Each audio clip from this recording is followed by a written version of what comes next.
Assalamualaikum warahmatullahi wabarakatuh.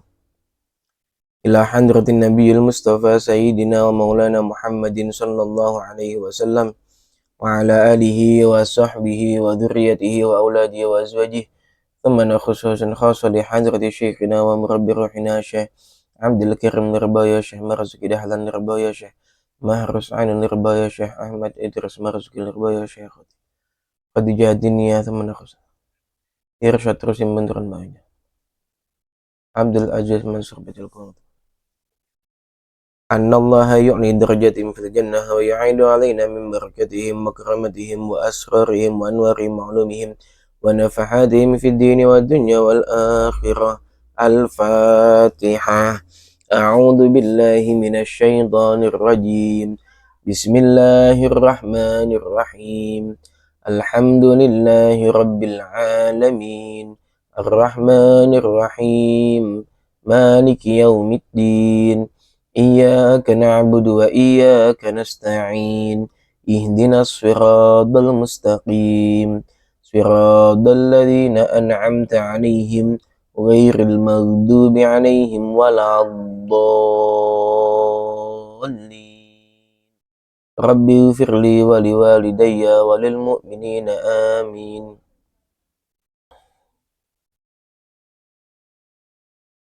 Bismillahirrahmanirrahim. Alhamdulillah. Alhamdulillah wassalatu wassalamu ala Rasulillah. La haula wa la quwwata illa billah. Allahumma salli wa sallim wa barik wa karim ala sayyidina wa maulana Muhammad ibn Abdillah wa ala alihi wa sahbihi wa mawalah amma ba'da.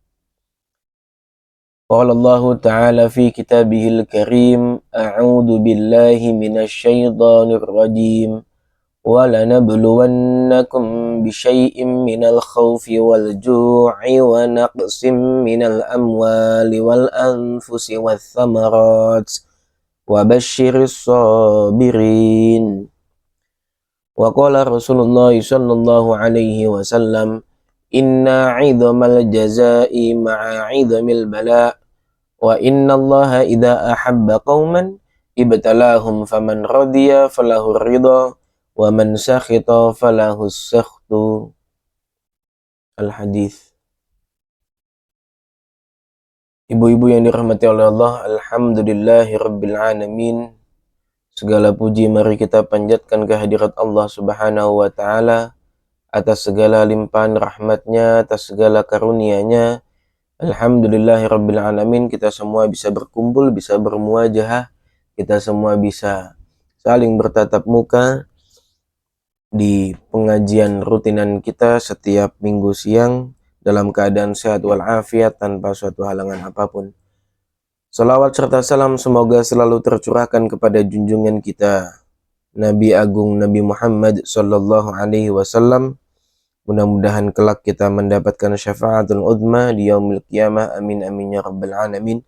Biqaulina Allahumma salli ala sayyidina Muhammad wa ala ali sayyidina Muhammad.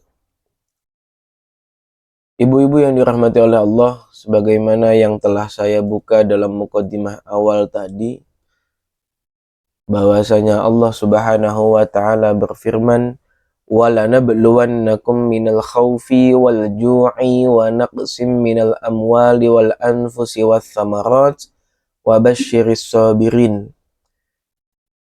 Allah berkata dalam Qur'annya, dan kami pasti akan mengujimu dengan sedikit ketakutan. وَلَنَبْلُوَنَّكُمْ بِشَيْءٍ مِنَ الْخَوْفِ, dengan ketakutan, wal ju'i, dengan kelaparan. Ketakutan itu macam-macam.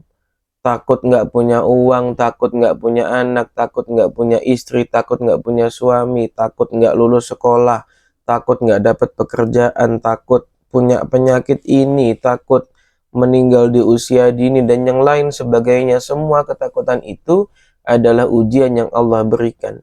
Wal ju'i, dan kelaparan, lapar dari makan, khawatir nggak bisa makan, khawatir nggak bisa ngasih makan anak.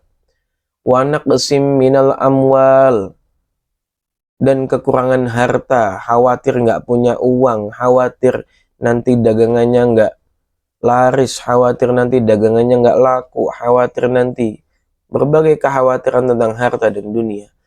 Wathamarat, dan buah-buahan minal wabasyiris sabirin, dan berikanlah kabar gembira bagi orang-orang yang sabar. Ibu-ibu yang dirahmati oleh Allah, yang harus kita pahami adalah bahwa kita sering mendengar bahwa yang namanya hidup adalah cobaan, yang namanya hidup adalah ujian. Cuma yang perlu kita pahami lagi bahwasanya cobaan dalam hidup, kesulitan dalam hidup itu pasti ada dan terus-menerus. Ya karena yang namanya hidup sama dengan ujian. Hidup sama dengan cobaan. Kalau seumpama tidak ada cobaan, maka bukan hidup. Berarti apa, mati. Makanya setiap manusia dalam setiap fase kehidupannya, dalam setiap fase usianya, pasti memiliki kesulitan di sektornya masing-masing, memiliki kesulitan di kehidupannya masing-masing, sampai dia nanti meninggal. Bahkan ketika meninggal pun itu masih ada kesulitan-kesulitan yang harus dihadapi saat di alam barzah, saat di Shiratul Mustaqim, saat di padang mahsyar. Dalam artian jangan hanya dipahami bahwasanya ketika ada kesulitan, yang namanya hidup juga pasti ada kesulitan.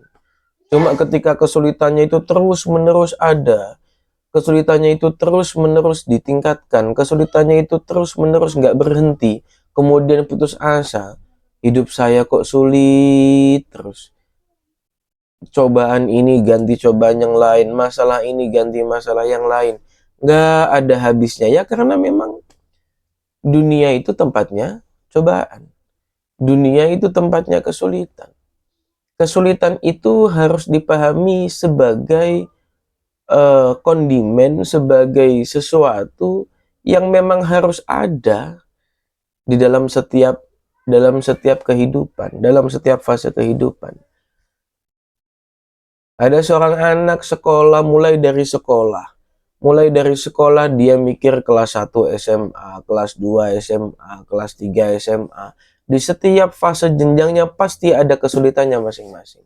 Kelas 1 SMA mulai masuk jadi murid baru, mikir adaptasi di sekolah kayak gimana, mikir kakak kelas yang kadang bully bagaimana, mikir adaptasi dengan guru-guru yang ada di sekolah gimana. Giliran kelas 2 nanti banyak ujian praktek ini dan itu, banyak kunjungan ini dan itu. Di kelas 3 SMA ada ujian nasional, nanti bingung mau masuk ke kuliahan yang mana.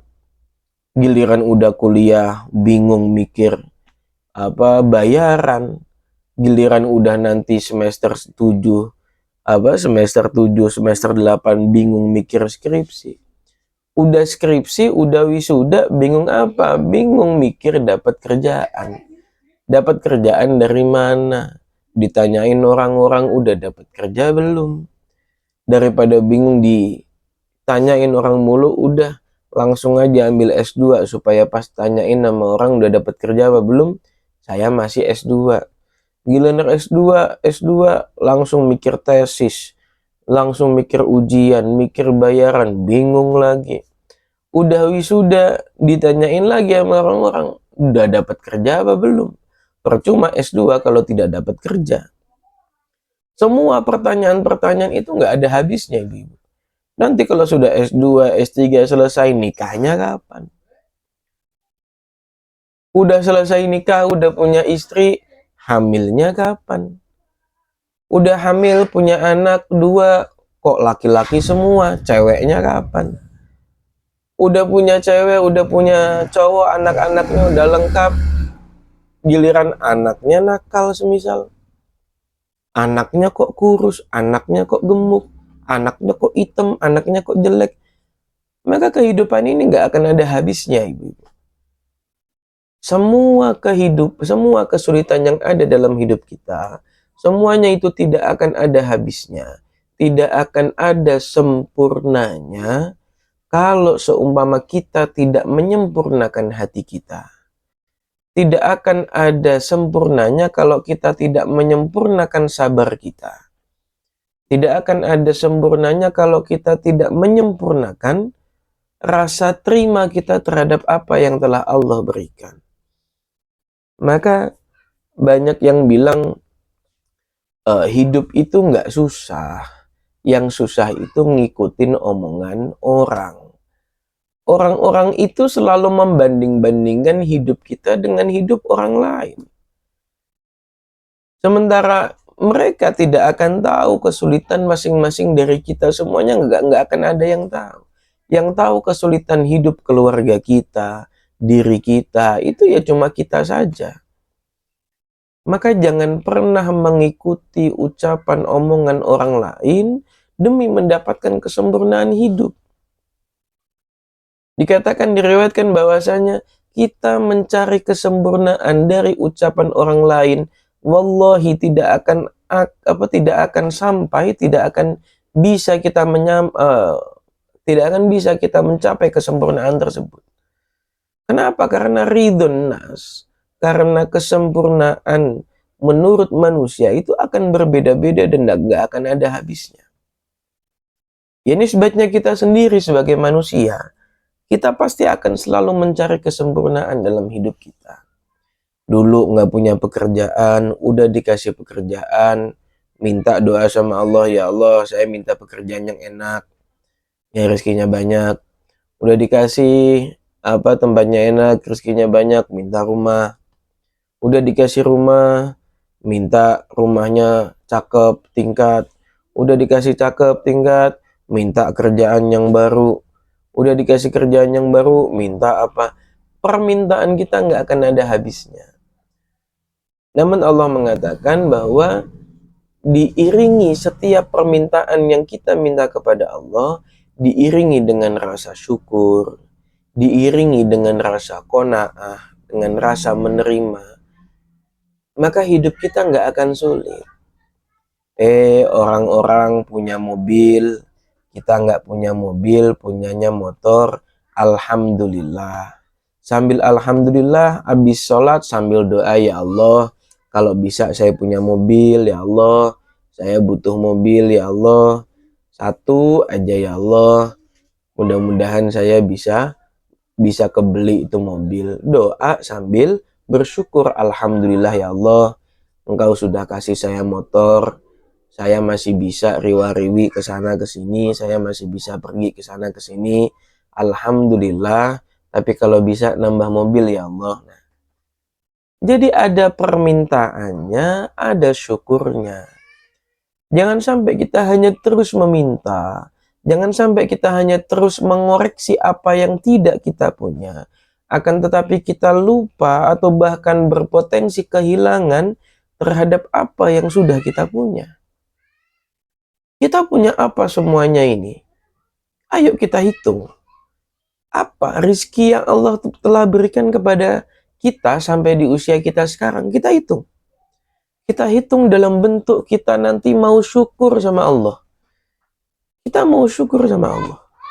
Jangan lupa bersyukur terhadap apa-apa yang telah Allah berikan hanya karena ada satu kesulitan yang Allah berikan. Dikasih anak nakal, bingungnya minta ampun, ngeluhnya minta ampun. Sambat sana, sambat sini. Akhirnya mukanya ketekuk. Ketemu orang mukanya cemberut. Gara-gara ada masalah satu, anak nakal dipanggil sama gurunya, anaknya nggak boleh sekolah seminggu. Kesulitan ini dihadapi tidak dengan bijak, akhirnya melupakan semua nikmat-nikmat yang telah Allah berikan. Padahal Allah kasih kesehatan buat dia, kesehatan buat anak dia, kesehatan buat keluarga dia. Masih diberikan rezeki meskipun anaknya nakal tapi masih bisa bayar sekolah. Meskipun anaknya nakal tapi ternyata anaknya pinter ngaji semisal. Meskipun anaknya nakal ternyata anaknya udah bisa puasa 30 hari full semisal. Meskipun anaknya nakal di sekolah, ternyata anaknya kalau sama orang tua nurut semisal. Meskipun anaknya nakal, ternyata banyak hal yang bisa kita lihat dari kelebihan-kelebihan, keutamaan-keutamaan, masalah-masalah yang kita hadapi. Tinggal bagaimana kita, ibu-ibu. Tinggal bagaimana kita cara memandangnya. Tinggal bagaimana kita. Ada satu kertas, misal ada satu kertas. Ini kertas. Ini kan kertas warnanya putih, ibu-ibu. Ini kertas warnanya putih. Lah kalau seumpama yang ibu-ibu lihat apa? Yang ibu-ibu lihat pasti benda yang berwarna hitam. Ketika ada satu lembar kertas putih, kemudian ada satu titik hitam di tengah-tengah, pasti ketika ditanya, yang kamu lihat apa? Pasti titik hitam. Padahal titik hitam itu cuma kecil di tengah, sedangkan yang pinggir semuanya itu putih. Yang pinggir semuanya itu putih. Yang putih-putih, yang baik-baik dari seseorang, dari sebuah masalah, dari sebuah fenomena kejadian, itu tidak pernah atau jarang sekali dilihat oleh orang-orang. Kita itu seringnya melihatnya yang hitamnya aja. Padahal hitamnya cuma satu titik. Yang lain putih nggak dilihat. Yang ditanya, kalian lihat apa? Lihat hitam. Ada titik hitam. Jarang ada orang bilang saya melihat warna putih. Jarang. Karena fitrahnya manusia memang seperti itu. Selalu banyak melihat kekurangan, akan tapi jarang mensyukuri kelebihan. Banyak komplain terhadap problem yang ada, tapi jarang mensyukuri berbagai rizki yang telah diberikan. Maka ayo ibu-ibu, dalam setiap kesulitan yang kita hadapi, kita yakin bahwasanya inna ma'al usri yusro. Di setiap kesulitan, di setiap kesulitan pasti ada kemudahan. Bukan kok kesulitan dulu, nanti kalau kesulitannya selesai baru ada kemudahan. Enggak, ibu-ibu. Inna ma'al usri yusro. Kata-kata ma'a itu maknanya bersamaan. Sesungguhnya bersamaan dengan kesulitan ada kemudahan. Dalam artian apa? Ketika ada kesulitan muncul, sejatinya kemudahan itu juga sudah ada dan disiapkan oleh Allah Subhanahu wa taala. Tinggal nunggu respon kita dari kesulitan ini apa? Direspon dengan tawakal dan sabar, direspon dengan tetap bersyukur, direspon dengan tetap berdoa, direspon dengan tetap berikhtiar, atau direspon dengan mengeluh, direspon dengan cemberut, direspon dengan bersikap tidak baik kepada tetangga karena ada banyak masalah, atau bagaimana respon dia? Ketika responnya dia baik, maka kemudahan ini akan selalu diberikan, Maka ibu-ibu yang dirahmati oleh Allah, dalam hadisnya Rasulullah mengatakan, diriwayatkan dari Mus'ab ibnu Sa'din an abihi qala, beliau pernah matur kepada Rasulullah, qultu ya Rasulullah, wahai Rasulullah, ayyun nasi asyaddu bala'an, siapa manusia yang paling berat cobaannya? Rasulullah mengatakan, al-anbiya thummal amthal fal amthal. Rasul mengatakan para nabi, kemudian orang-orang yang hampir menyerupai nabi, yakni para ulama, para wali-walinya Allah. Kemudian Rasulullah mengatakan, yubtalar rajulu ala hasabi dinih.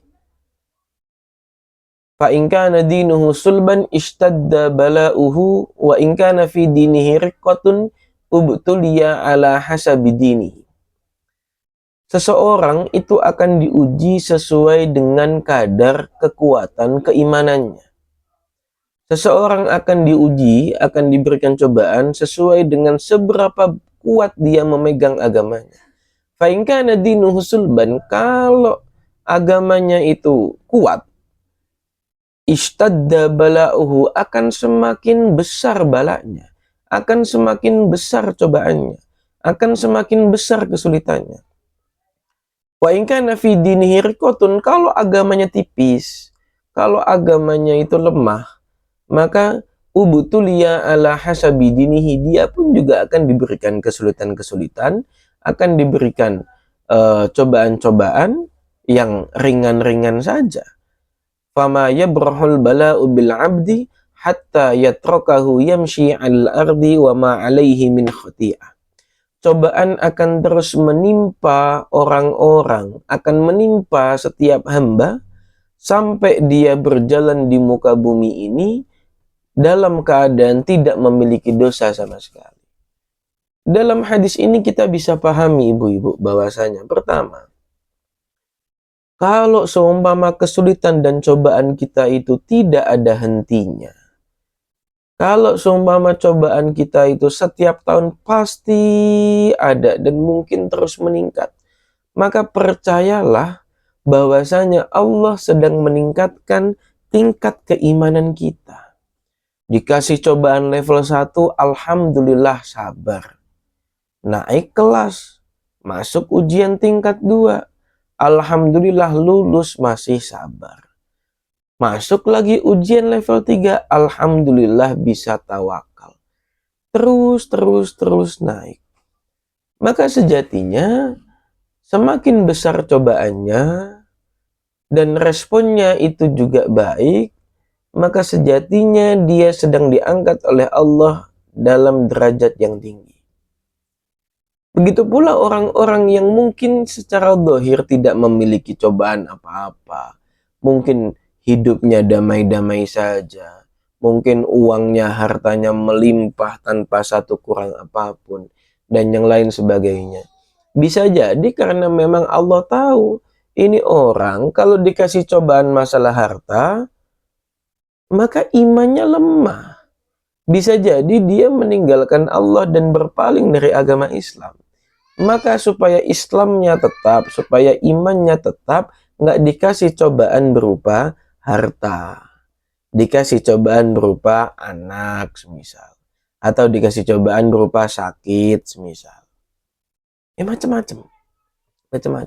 Allah yang paling mengetahui cobaan apa yang paling maslahat diberikan kepada hamba-hambanya, supaya hamba-hambanya bisa bertahan, supaya hamba-hambanya bisa sabar, supaya hamba-hambanya bisa tawakal. Allah yang tahu. Allah yang tahu. Aslinya kadar kesulitan kita sudah disesuaikan dengan kemampuan kita. La yukallifullahu nafsan illa wus'aha.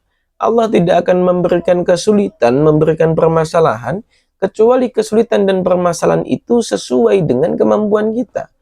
Cuma terkadang kita merespon, menanggapi problem permasalahan tersebut tidak dengan sepenuh hati, tidak sesuai dengan kesabaran yang kita miliki. Kita punya kesabaran 70%, tapi cuma 20% yang dipakai, sisanya marah-marah doang. Maka ibu-ibu yang dirahmati oleh Allah, sebagaimana hadis Rasulullah tadi, bahwasanya setiap orang pasti akan dicoba sesuai dengan kadar kekuatan keimanannya. Kalau imannya kuat, maka semakin berat cobaannya. Kalau imannya tipis, maka semakin ringan cobaannya. Ketika Allah rindu terhadap seorang hamba, maka ia akan mengundang hamba tersebut dengan berupa cobaan. Rata-rata seperti itu. Kenapa seperti itu? Karena rata-rata manusia itu lalai. Rata-rata manusia itu lupa terhadap Allah. Rata-rata manusia itu lupa bersyukur atas apa yang telah Allah berikan. Ada tetangga setiap seminggu sekali ngasih sembako, diinget-inget terus.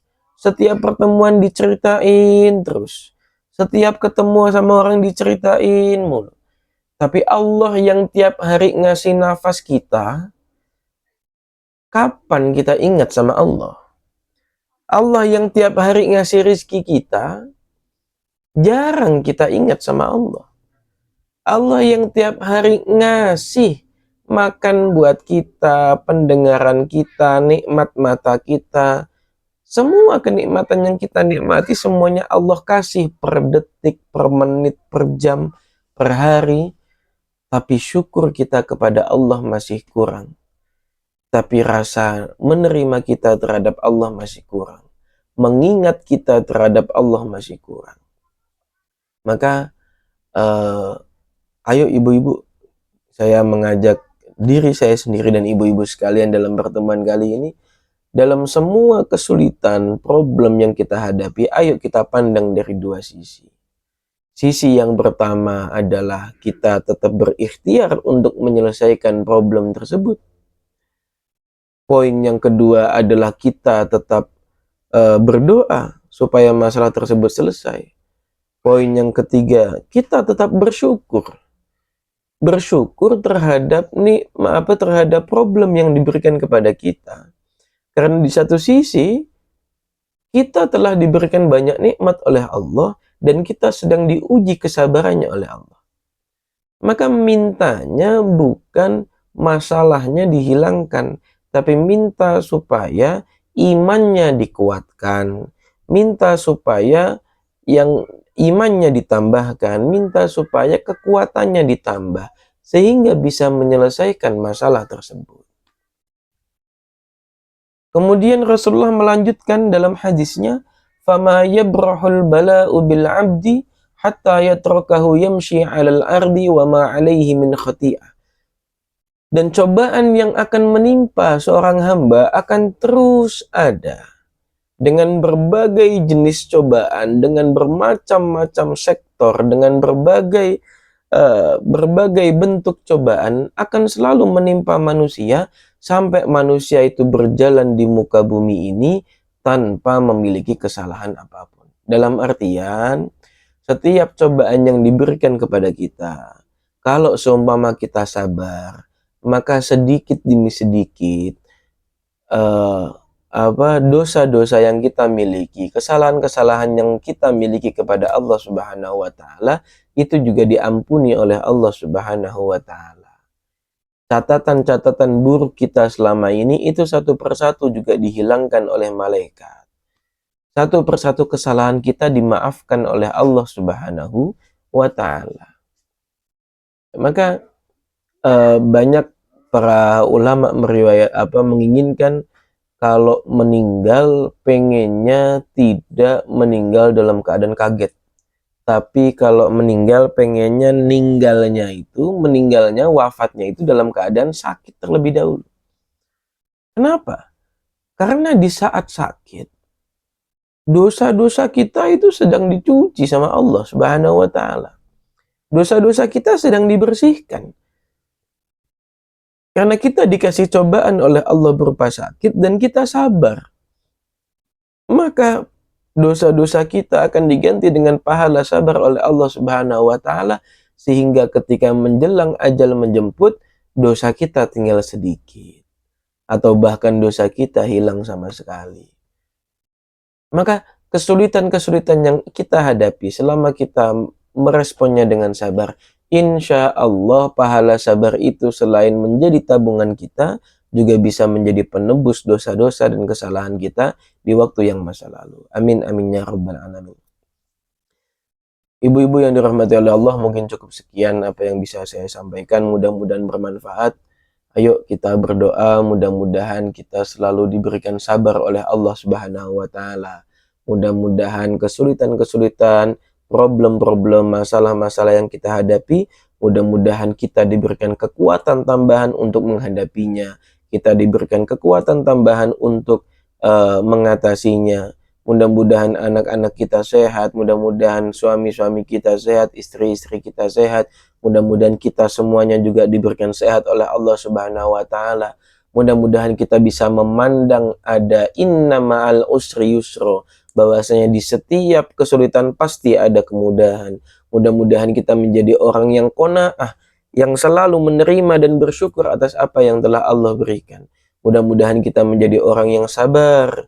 Mudah-mudahan kita menjadi orang-orang yang tawakal terhadap Allah Subhanahu wa taala. Amin amin ya rabbal alamin. Bismillahirrahmanirrahim. Alhamdulillahirabbil alamin. حمدا يوافي نعمه ويكافي مزيده يا ربنا لك الحمد ولك الشكر كما ينبغي لجلال وجهك الكريم وعظيم سلطانك. اللهم صل على سيدنا محمد طب القلوب ودوائها وعافية الأبدان وشفائها ونور الأبصار وضيائها وعلى آله وصحبه وسلم. اللهم اغفر لنا ذنوبنا ولوالدينا وارحمهما كما ربيانا صغارا. ربنا ظلمنا أنفسنا وإن لم تغفر لنا وترحمنا لنكونن من الخاسرين. ربنا هب لنا من أزواجنا وذريتنا قرة أعين واجعلنا للمتقين إماما. ربنا آتنا في الدنيا حسنة وفي الآخرة حسنة وقنا عذاب النار.